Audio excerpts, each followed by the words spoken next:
Good morning. 10 के दमदार trades में आपका स्वागत है। हर्ष और में रहेंगे अगले आधे घंटे आपके साथ, और शिल्पा जी और राजेश सतपुते पिछले शो से हमारे साथ बने हुए हैं, और फ्रेश पर्सपेक्टिव लेकर कोटक सिक्योरिटी से अमोल अठावले और एसबीआई सिक्योरिटी से सुदीप शाह जुड़ेंगे।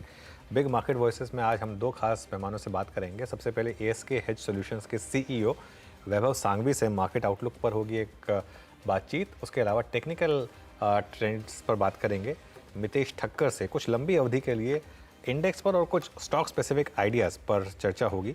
तो ये कुछ ट्रेड्स आपके लिए लाने की कोशिश करेंगे। इस समय हम एक बार जरा मार्केट का रुख करते हैं। बहुत वॉलेटिलिटी है। मिड कैप वापस कोलैप्स हो रहा है। मिड कैप इंडेक्स फिर सर चकरा रहा है अनुज। नहीं, इस तरह के एक्शन को देख it's like sitting on a roller coaster. हाँ, हाइस पर हैं तो हाइस पर तो सर चकराएगा थोड़ा सा, और चकराना भी चाहिए। मार्केट वन वे तो नहीं चलेगा। हाँ। लेकिन खैर बैंक निफ्टी अब 51,025 को पार कर रहा है और उसके ऊपर ट्रेड कर रहा है, तो ये एक अच्छी चीज़ है। और अभी का stock of the moment ICICI bank in terms of recovery, जिसने सबसे ज़्यादा लीड किया रिकवरी को वो है आईसीआईसीआई बैंक। उसके अलावा जो स्टॉक्स जहाँ पर इस समय अच्छे मोमेंटम आपको दिखाई देंगे वो है बजाज ऑटो, ऑब्वियसली 2.5% ऊपर, टाटा मोटर्स, कोल इंडिया, हीरो मोटोकॉर्प और रिलायंस। स्टॉक्स जो इंडेक्स में लोज पर हैं वो है टाइटन डे लो पर इस समय 1.5% नीचे, एलटीआई माइंट्री 1.5% नीचे। IT stocks basically Wipro, Infosys, tech Mahindra, ये सब इस समय लोअर लेवल्स पर। एफएनओ स्टॉक्स की जहाँ तक बात है उसमें टॉप गेनर्स में अगर आप देखेंगे TVS motor, Hindustan aeronautics, Bajaj auto, coal India और InterGlobe aviation, BEL as well, और दीपक नाइट्राइट और बाकी कुछ मिड कैप आईटी स्टॉक्स जो लोअर लेवल पर, और आईईएक्स जो बैन में आया था आज तक। जी हाँ, तो ये फिलहाल आपके लिए अब तक की स्थिति है। अब मार्केट की ओपनिंग हमने देख ली, वॉलेटिलिटी भी देख ली पहले 1 घंटे की। नया ट्रेड क्या बन रहा है? सुदीप गुड मॉर्निंग, बताइए। गुड मॉर्निंग हर्षदा जी। मुझे लग रहा है कि टू व्हीलर्स में एक आज अच्छा बहुत ही बढ़िया मोमेंटम हमें नजर आ रहा है। टीवीएस मोटर था, बजाज ऑटो है, तो मेरी चॉइस रहेगी बजाज ऑटो पर। बजाज ऑटो में हमने देखा है कि एक बहुत ही अच्छा अपमूव हमने अक्टूबर 2023 से देखा था, 4,500 के आसपास से फिर स्टॉक तकरीबन 10,000 के आसपास चला गया था जून में, बट उसके बाद कंसोलिडेशन देखा गया था पिछले 8 से 10 सप्ताह में। और अब स्टॉक अपना जो प्रीवियस जो स्विंग आई है मेरे हिसाब से 1 डेढ़ महीने पहले का, उसको आज क्रॉस कर रहा है, उसके ऊपर सस्टेन कर रहा है, एक अच्छा बढ़िया ब्रेकआउट नजर आ रहा है। तो मुझे लग रहा है यहाँ पे 10,160-70 के आसपास लेना चाहिए। 10,000 का स्टॉप लॉस रख के 10,400 के टारगेट्स आने वाले 2 से 3 सत्रों में हमें यहाँ पे नजर आते हैं। दूसरा एक स्टॉक है सीपीएसई स्पेस से, कोल इंडिया। कोल इंडिया में भी हमने देखा था कि पिछले 4-5 दिन में बहुत ही बढ़िया मोमेंटम नजर आ रहा है। Higher top higher bottom pattern भी बन रहा है, और साथ ही साथ स्टॉक अपना जो प्रीवियस स्विंग हाई है अब उसके एकदम करीब आ चुका है, जो 10-15 दिन पहले का एक स्विंग हाई था 1 अगस्त का। तो मुझे लग रहा है यहाँ पे वीकली चार्ट का यदि मैं एक पैरामीटर रखूं यहाँ पे, तो वहां पे बढ़िया breakout highest level, closing level नजर आ रही है यहाँ पे। तो 526 के स्टॉप लॉस से 555 के टारगेट्स के लिए 2 से 3 ट्रेडिंग सेशन में मुझे लग रहा है कोल इंडिया में खरीदारी करनी चाहिए। ओके, कोल इंडिया और बजाज ऑटो, ये हो गई सुदीप की पिक्स इस समय। शिल्पा जी, आपने क्या पिक किया फ्रेश इस समय 10 बजे के शो के लिए? मेरा रहेगा बाय हैल में। हैल मुझे लगता है कि अच्छे मोमेंटम में आने लगा है, और यहाँ पे थोड़ा जैसे मार्केट स्टेबलाइज होगा इसमें आपको ज्यादा स्ट्रेंथ दिखेगा। तो 4835 के अराउंड फ्यूचर्स में है। अब 4800 का स्टॉप लॉस रखिए। मुझे लगता है 4875 से लेके 4900 के आपके इमीडिएट टारगेट्स आने चाहिए। मेरा दूसरा रहेगा सेल आईजीएल में। आईजीएल अभी ट्रेड कर रहा है बिलो 540, तो यहाँ पे थोड़ा और वीकनेस बढ़ सकता है। तो यहाँ पे लेवल्स ऑफ 520 से लेके 505 आप यहाँ पे एक्सपेक्ट कर सकते हैं। स्टॉप लॉस आप 540 का रखिए। ओके, तो आईजीएल शॉर्ट और हैल बाय साइड का ट्रेड। अमोल बताइए आपके ट्रेड्स। नमस्ते। मुझे एक हिंदुस्तान एरोनॉटिक्स एचएएल अच्छा लग रहा है करंट लेवल पे, पोजिशनल पॉइंट ऑफ व्यू से। 4830 के आसपास मैंने पिक किया था। पोजिशनली टारगेट्स निकल के आ रहे अभी हैं अभी 510। शिल्पा ने हैल मेंशन किया है, तो आप अपना दूसरा ट्रेड दे दीजिए, और कुछ और आइडेंटिफाइड है तो वो भी बताइएगा। Okay okay. एक्सिस बैंक एक मुझे अच्छा लग रहा है, 1170 के आसपास मैंने पिक किया था पोजिशनल पॉइंट ऑफ व्यू से। 1200 और 1215 ये दो टारगेट्स निकल के आ रहे हैं, और स्टॉप लॉस उसका रहेगा 1145। कंसोलिडेट हुआ है एक बड़े करेक्शन के बाद, 20 डे सिंपल मूविंग एवरेज के आसपास ट्रेड हो रहा है। मुझे लगता है ये अगर टेक्सचर कंटिन्यू रहता है तो आने वाले दिनों में एक्सिस बैंक में एक अच्छा खासा टेक्निकल बाउंस बैक देखने को मिल सकता है। और दूसरा एक मैं ऐड करना चाहूंगा, मुझे एक लार्सन अच्छा लग रहा है, एक काफी कंसोलिडेट हुआ है, 3600 के आसपास है, ये भी पोजिशनल पॉइंट ऑफ व्यू से ही है। 3720 3750 के टारगेट्स निकल के आ रहे और स्टॉप लॉस उसका रहेगा 3540 का। ओके, तो लार्सन एंड ट्यूब्रो ये इस समय एक बाय पिक। राजेश जी, आपके दो ट्रेडिंग आइडियाज। अभी देखिए मेरी नजर भी एलएनटी पे थी, तो एलएनटी के साथ अगर कोई अच्छा लगता है दैट इज सीमेंस। मुझे लगता है ये काफी अच्छा लगता है, सीमेंस, एलएनटी एंड एबीबी। तो देखिए सीमेंस अगर स्विंग ट्रेड के हिसाब से देखें तो एक छोटा स्टॉप लॉस रखे 7035 का दिन के लो का, और एक स्विंग ट्रेड ले 7200 तक का वो मुझे लगता है सीमेंस में आना चाहिए। एट द सेम टाइम एक अगर आप देखें कि कोई बैंकिंग में कुछ लॉन्ग करना है then that will be Kotak bank.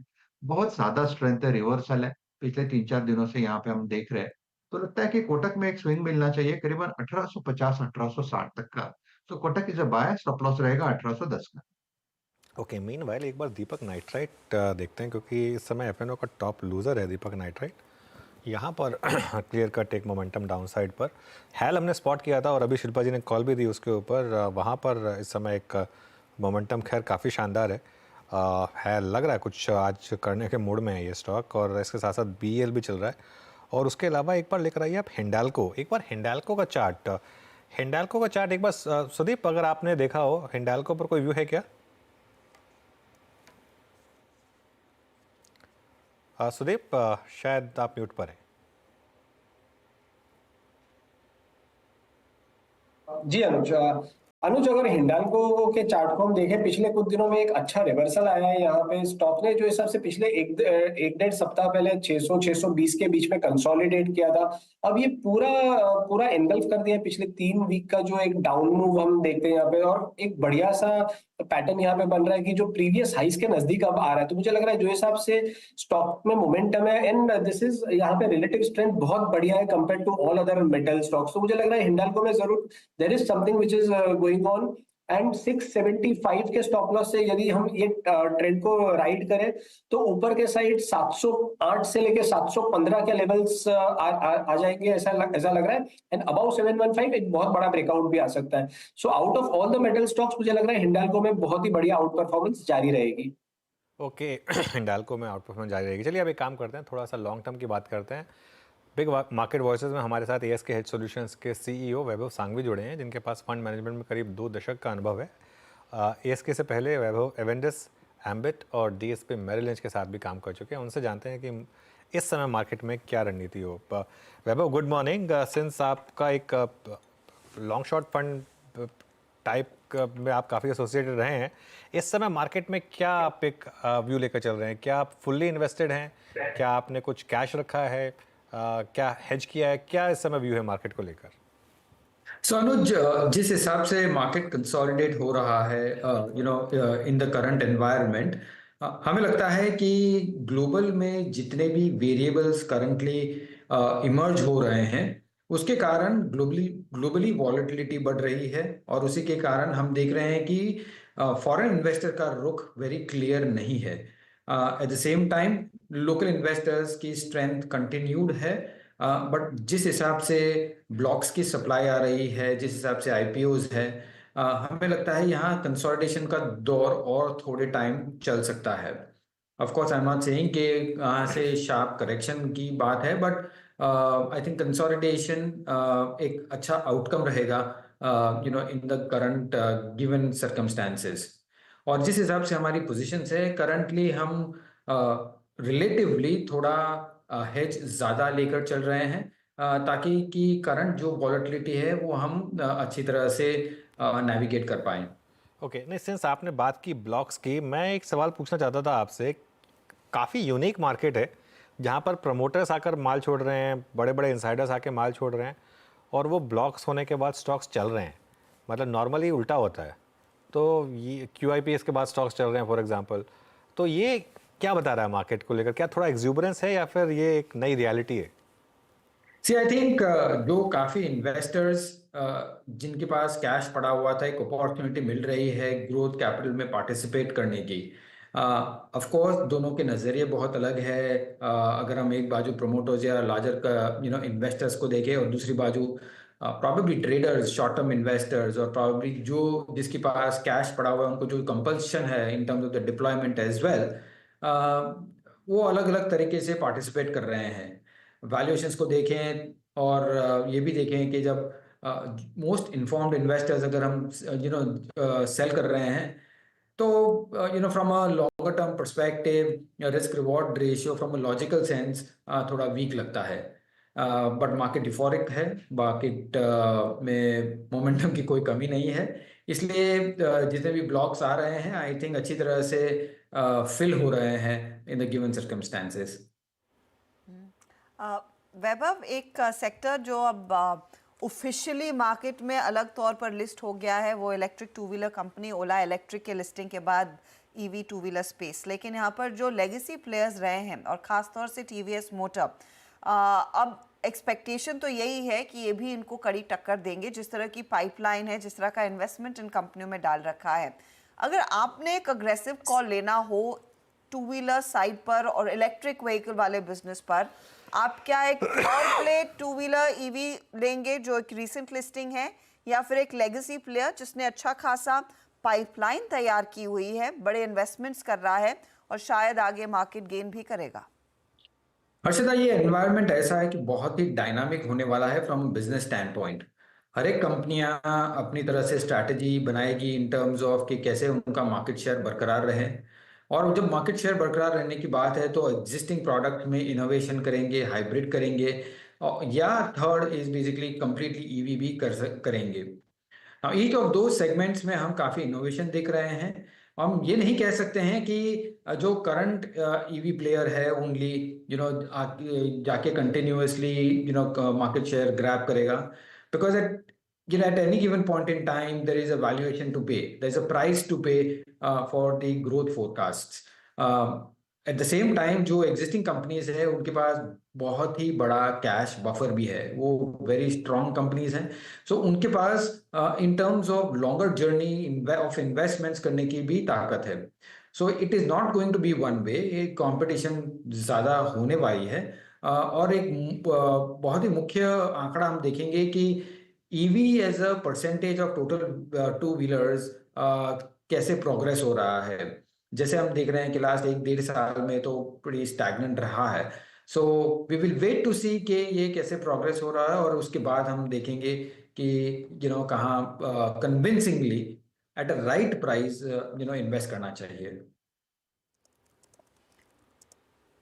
Fair enough, लेकिन specially on the automobile side जिस तरह की तैयारी M&M ने कर ली थी एसयूवी सेगमेंट में अपने दबदबे को कायम रखने की या फिर बढ़ाने की, जो नए लॉन्चेस इनकी तरफ से आए हैं, जो मारुति ने किया टोयोटा के साथ मिलकर, वो SUV segment four wheeler side पर अब आपको कितना अट्रैक्टिव दिखता है? क्योंकि कंपनी ने अपनी प्लेबुक सामने रख दी है, अब इसमें से कौन आगे बाजी मारेगा, I think it's about time to tell. लेकिन एक इन्वेस्टर को किस पर फोकस करना चाहिए और बेट लेना चाहिए? एक इन्वेस्टर को वेरी क्लियर है कि ऑटो सेगमेंट जिस हिसाब से डायनामिकली चेंज हो रहा है विद इन वेरियस सेगमेंट्स, जो company has an ability to adapt to the changing circumstances, वो विनर रहेगी for a longer term perspective.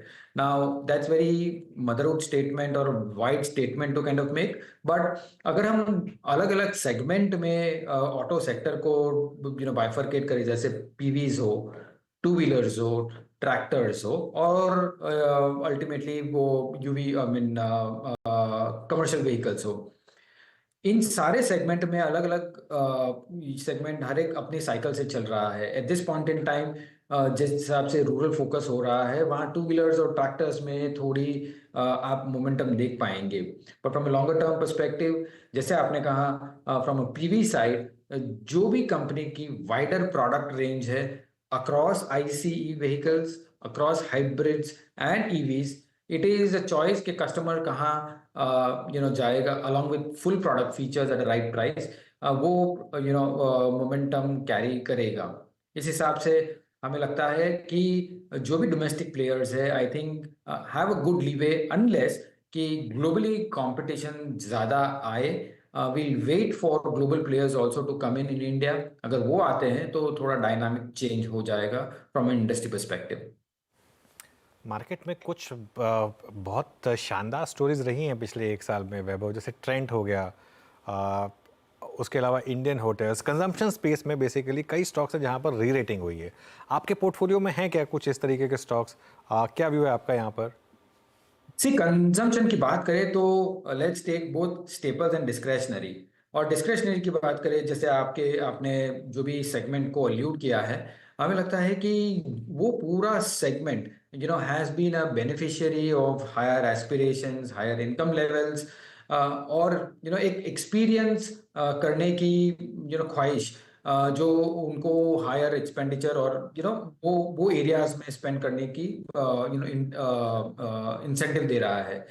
At this point in time जैसे हम देख रहे हैं कि स्टेपल्स एक अच्छा बास्केट है, जहां कंसिस्टेंसी और बॉटमिंग आउट ऑफ ग्रोथ हम देख चुके हैं। और डिस्क्रेशनरी की बात करें तो डिस्क्रेशनरी में कंज्यूमर ड्यूरेबल्स एक सेगमेंट है जो काफ़ी अच्छा कर सकता है over the next 2 to 3 years।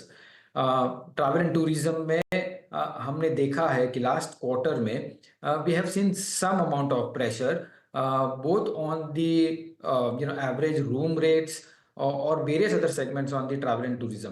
सो ये सेगमेंट में हम थोड़ा वेट करेंगे, एक आध 2 क्वार्टर के फर्दर परिणाम आने दीजिए, और उसमें हम देखेंगे कि अगर वो ट्रेंड कंटिन्यू नहीं रहता है और वापस रिवाइवल आता है तो हम देख सकते हैं वो सेगमेंट को। But I think consumer on an overall basis हमें लगता है कि is a time to kind of start nibbling in from an overall basket perspective।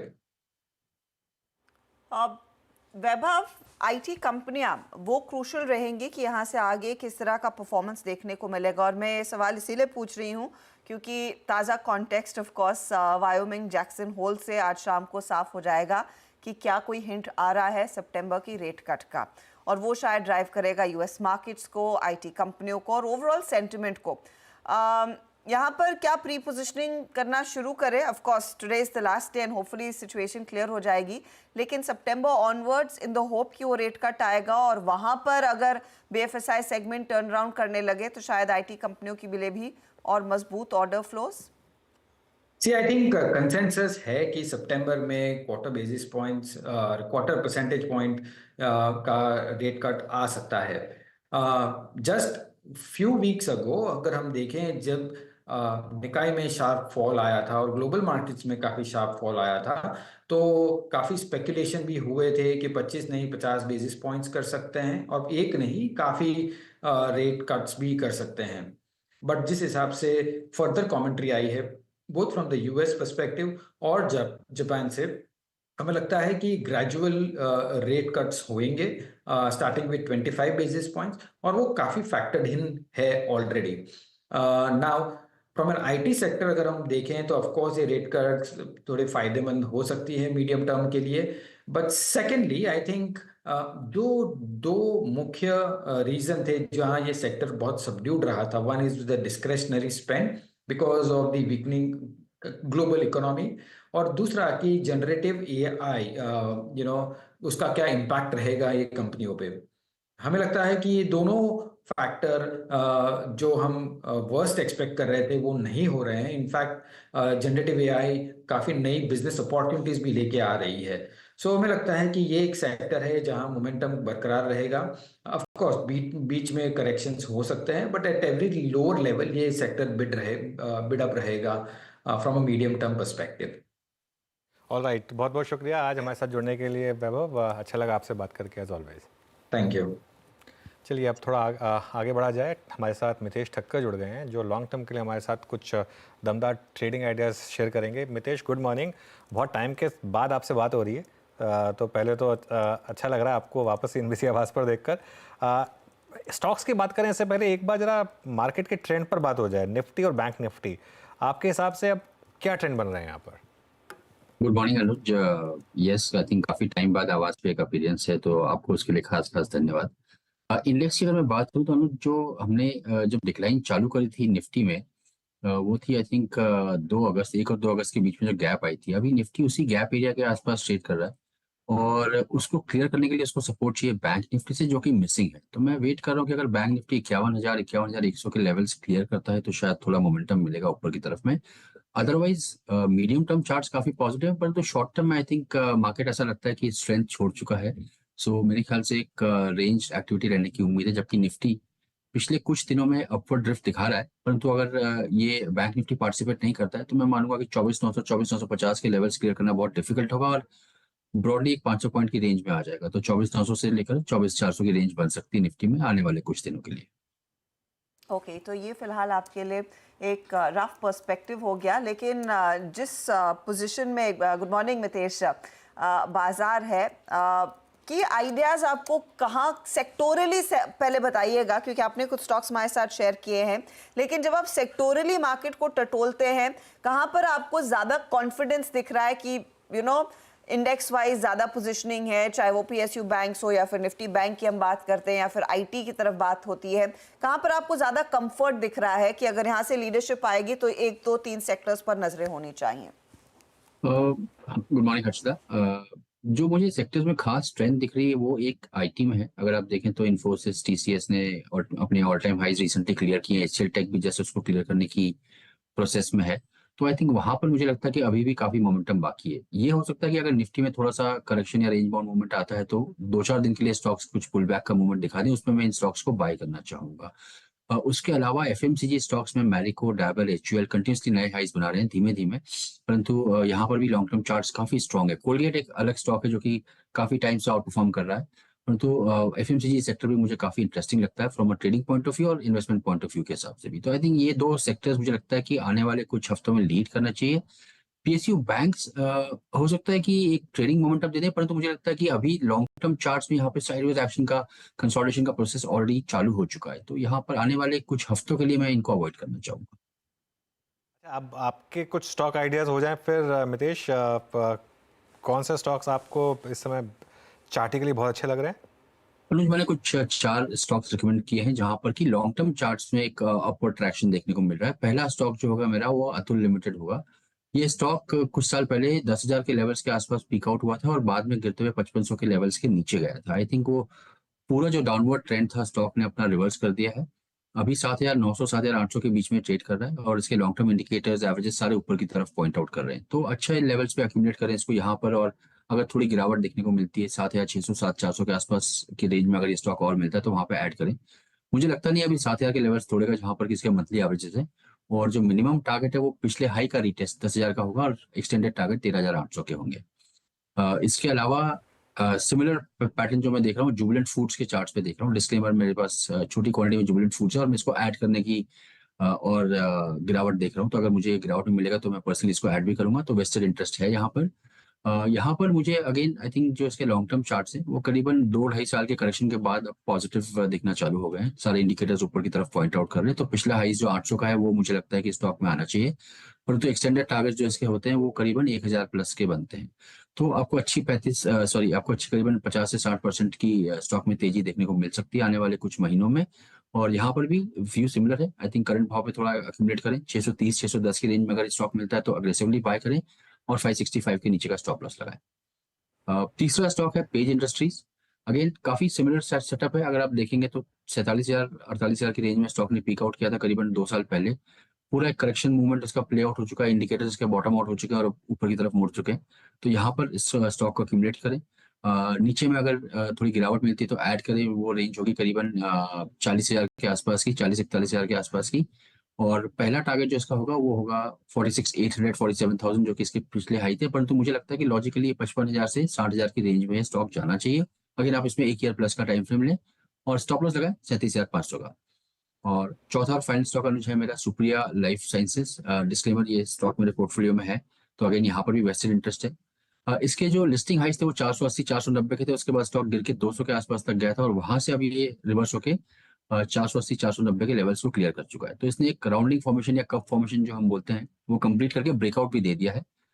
Cup formation के जो मेजरिंग टारगेट्स ऊपर की तरफ आते हैं तो आप देखेंगे 480 से 200 तक गया था तो करीबन 280-300 पॉइंट की डिक्लाइन हुई थी। वो 500 में अगर आप ऐड करेंगे तो रफली 750-800 के बीच के रेंज के टारगेट्स बनते हैं यहाँ पर।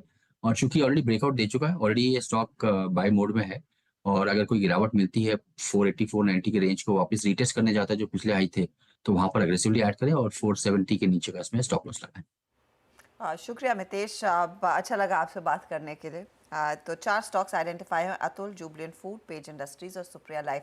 अच्छा, इस बीच चीनी कंपनियां वो रेडार पर लेकर आएंगी। चीनी स्टॉक्स में आज हमने सुबह से ही थोड़ी थोड़ी मुनाफा वसूली देखी है।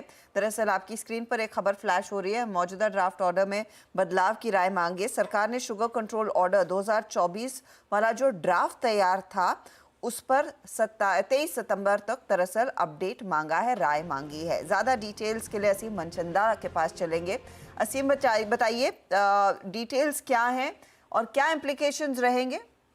देखिए, सरकार चीनी का एक फ्रेमवर्क तय करती है शुगर कंट्रोल ऑर्डर के जरिए, क्योंकि चीनी एक रेगुलेटेड सेक्टर है। तो सरकार इस ऑर्डर के जरिए ये तय करती है कि चीनी का रिलीज कोटा कितना रहेगा, चीनी की मूवमेंट कितनी रहेगी, चीनी की उत्पादन कैसा होगा, बिक्री कैसी होगी, या फिर उसका इंपोर्ट या एक्सपोर्ट कैसे होगा। तो ये सारी चीजें सरकार इस शुगर कंट्रोल ऑर्डर के जरिए तय करती है। तो 1996 में सरकार ने शुगर कंट्रोल ऑर्डर जारी किया था, तो वो काफी पुराना हो गया है। तो सरकार को लगता है कि चीनी उत्पादन में अब नई नई टेक्नोलॉजी आ गई है, तो उसके लिए इस पूरे फ्रेमवर्क को बदलने की जरूरत है। तो सरकार ने इसके लिए एक नया ड्राफ्ट जारी किया है, इसे शुगर कंट्रोल ऑर्डर 2024 कहेंगे। और सरकार ने सभी स्टेक होल्डर्स की इस पर 23 सितंबर तक राय मांगी है। 23 सितंबर तक राय मिलने के बाद सरकार इसको फाइनली जारी कर देगी। तो ये जो नया ऑर्डर है, ये सरकार को ज्यादा अधिकार देगा, जिससे कि सरकार चीनी की मूवमेंट और बिक्री उसके ऊपर ज्यादा अच्छे तरीके से कंट्रोल कर सकेगी। ओके असीम, बहुत बहुत शुक्रिया। तो ये इस समय एक न्यूज़ आती हुई, अब इसका कितना इम्पैक्ट होगा, क्या ये वाकई में एक आगे जाके कन्वर्ट होगा लॉ में या नहीं, ये पता करना पड़ेगा। लेकिन अभी के लिए बलरामपुर चीनी में थोड़ा सा सेलिंग प्रेशर है शुगर स्टॉक्स में। चलिए अभी काम करते हैं, शो को यहाँ समेट लेंगे और नीरज जी आ गए हैं स्टूडियो में ट्रेडर्स हॉटलाइन लेकर। उससे पहले एक ब्रेक भी लेंगे। Neeraj ji good morning. Good morning. Market लेकिन संभल नहीं पाया। ठीक है, फ्राइडे है, यूएस जैसा बिहेवियर इसका। टाइम देते हैं, सेकंड हाफ का टाइम देते हैं, मेरे ख्याल सेकंड हाफ में शायद रिकवर करेगी। चलिए सेकंड हाफ तक देखते हैं अभी। और वैसे यूएस मार्केट में ऐसा कुछ गड़बड़ था नहीं, तो कोई चिंता की बहुत बड़ी बात नहीं है। छोटा सा एक ब्रेक के बाद फिर बातचीत करेंगे आपके सवालों के जवाब के।